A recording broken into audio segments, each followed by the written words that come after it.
Today, I want to talk to you about forms of perception. At first glance, it sounds like something too general, too broad. But if we narrow the frame a bit and approach this concept as a function, that is a mode of interaction between something and something else, it becomes clearer that we are not necessarily talking about a human being, and not necessarily about the mind. In this video, I'll go through what I call forms of perception. You could think of them as levels, though they don't just go up, they transform, branch, and deepen. Let's start with a simple minimalist definition. Perception is the ability of a system, subject, or object to register changes in the environment and respond to them in some way. Already here, we run into a problem. How conscious does the response need to be? Does it require a nervous system? Is a mere physical reaction enough? Before listing the levels themselves, let's quickly set a boundary. Where does a physical reaction end and perception begin? For example, a stone hitting up in the sun, that's a reaction, but not perception in the usual sense. A single celled amoeba reaching toward a food source, that's already closer to a primitive form of perception because here we have signal differentiation, food, not food, action selection, move, don't move, self regulation, a primitive form of will or direction. The key difference here is the presence of internal orientation, a tendency toward homeostasis, integrity, survival. It's not just a reaction, it's a vector. Let's take another example stars, and the sun in particular. In the usual sense, a star is not a perceiving subject. It has no consciousness, no organs, no intention. But from the perspective of system thinking or panpsychism, the sun is a perceiving subject because it responds to gravity, nuclear fusion, and pressure. It develops from birth to death. It interacts with the environment, emits radiation, affects orbits, creates fields. In this sense, a star is a dynamic system with its own logic of self regulation, like an organism, but without consciousness. Now, let's move on to the levels. Level of perception number 0 reactive.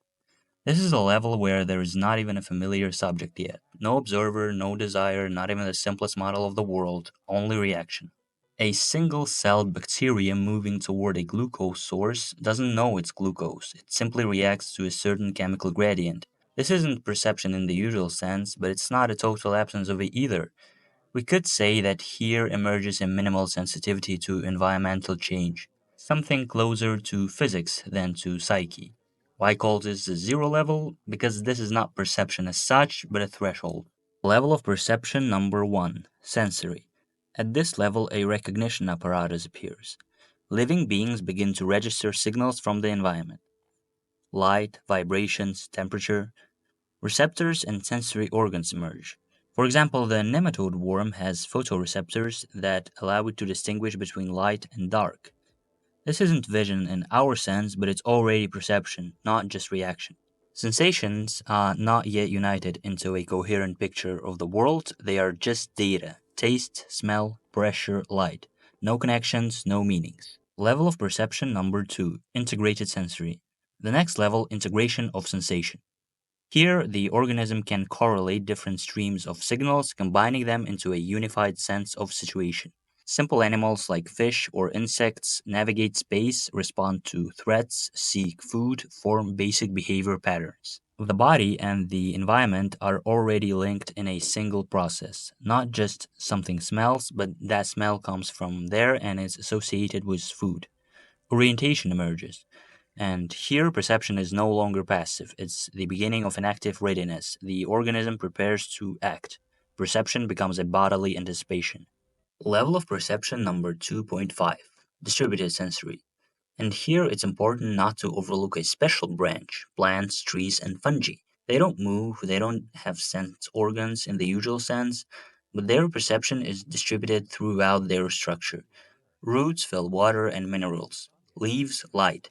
Trees communicate via fungal mycelium, sending signals about pests and weather. Fungi even form neural like networks responding to touch, light, and heat. Level of perception number 3 behavioral situational. At this level, perception becomes linked with experience and learning. Simple memory appears, situation modeling, context based behavior. A bee doesn't just fly toward light, it can remember the location of a flower and communicate it to others. A cat can recognize intonation, remember routines, anticipate outcomes. This is no longer just a sensory reaction, it's a behavioral choice based on perceiving a whole situation. Anticipation emerges.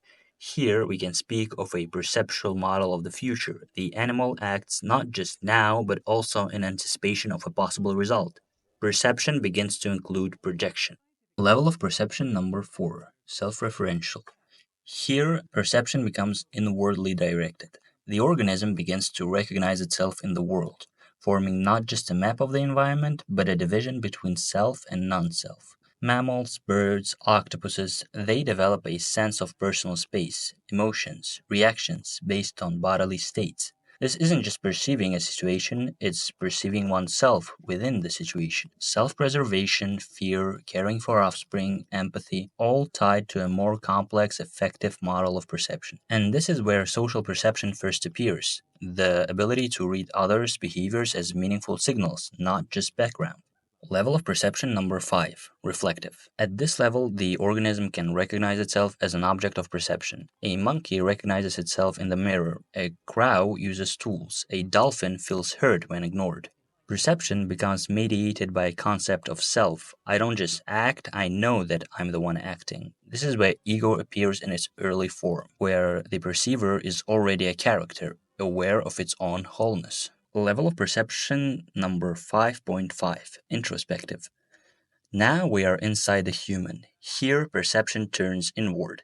A person can perceive their internal states, contradictions, fears, dreams, can observe how they feel about themselves, can lie to themselves, can suffer from their own thoughts, can dissect them, analyze, remember, rewrite. Here appears the inner narrator, the one who says, I'm this way because. This is perception of self in narrative form. Level of perception number 6, meta awareness. This is the highest level, the level where a person can perceive not just themselves, but the structure of perception itself. When you can observe how you observe. This is deconstructing the observer, the ability to notice that we perceive through a frame. There is a pause before reaction, a chance to notice that thought isn't fact, that feeling isn't a command, that I isn't always the observer, and even the observer might be just another role. At this level, it becomes possible to notice altered or shifted states of perception in dreams, meditative states, or even psychedelic and transcendent experiences. Consciousness becomes aware of how it transforms. And the main question left, where does perception even begin? Better yet, where is the boundary between interaction and perception? The answer depends on the level of description. Mechanistic approach would say that perception begins with the nervous system or at least with receptors.